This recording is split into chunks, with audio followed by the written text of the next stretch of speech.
Is this the quality of God? I thirst.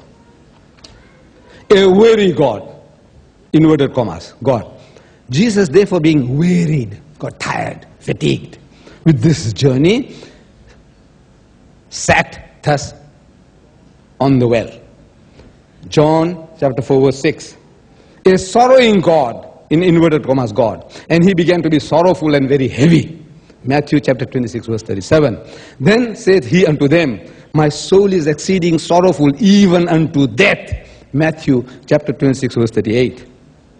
A groaning God, we had dealt with it already. And now, with regards to the prophecies, you see, one of the points that has been put forth was the prophecies. My watch.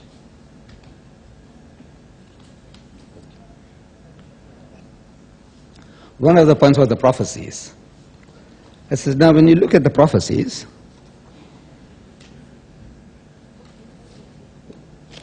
hopefully everybody is waiting for Jesus.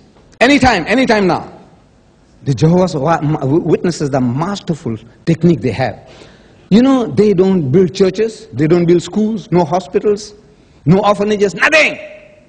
They just do their job. Because you know why? They don't buy farms in South Africa. No farms, no buildings, nothing. They hire halls. They call them kingdom halls. Masterful technique. Any minute Jesus is coming. Any minute, and you work people up into a frenzy. But this frenzy is going on for 2,000 years. Based on, I'm reading Mark chapter 13, verses 26 and 27. It says, then they will see the Son of Man coming in the clouds with great power and glory.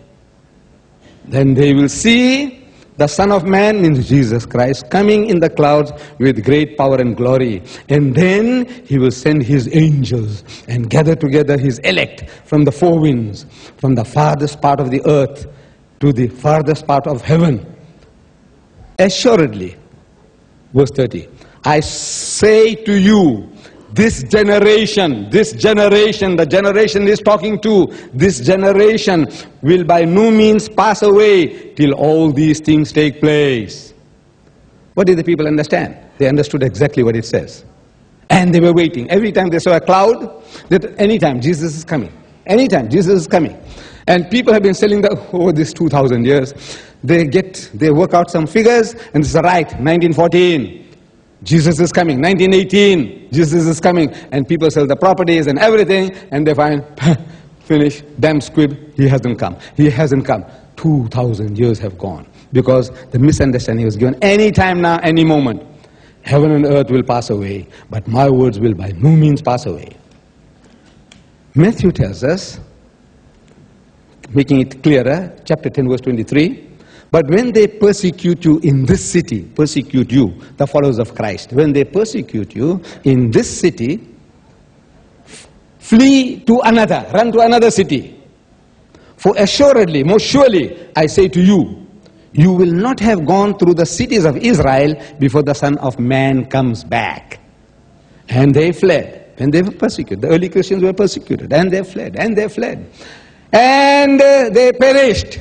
2,000 years have gone, false hopes, anytime, and they went, and they believed that before we can run out of Sweden, we go from here to Gothenburg, and from Gothenburg to where, and Jesus will be there, and people went through all the cities, and they died, and the bones have rotted in the grave, but he has not come yet. But the emotionalism is there. You can be worked up into a frenzy to sell your properties, divorce your wife and children, and go out into the wilderness. It can be done. This is how the warring God, the God who is going out a warring, the strong arm method of God in inverted commas, strong arm method. And he went into the temple and began to cast out them that sold therein and them that bought. And when he had made a scourge, whip, Jesus Christ, of small cords, he got them all cords together and made into a whip. He drove them all out of the temple with a whip. And the sheep and the oxen, all beat them all out of the temple and poured out the changers' money and overthrew the tables. And when he marched on to Jerusalem, you see, when he marched with his disciples to Jerusalem, and they're making a big noise, Hosanna to the Son of David, Hosanna to the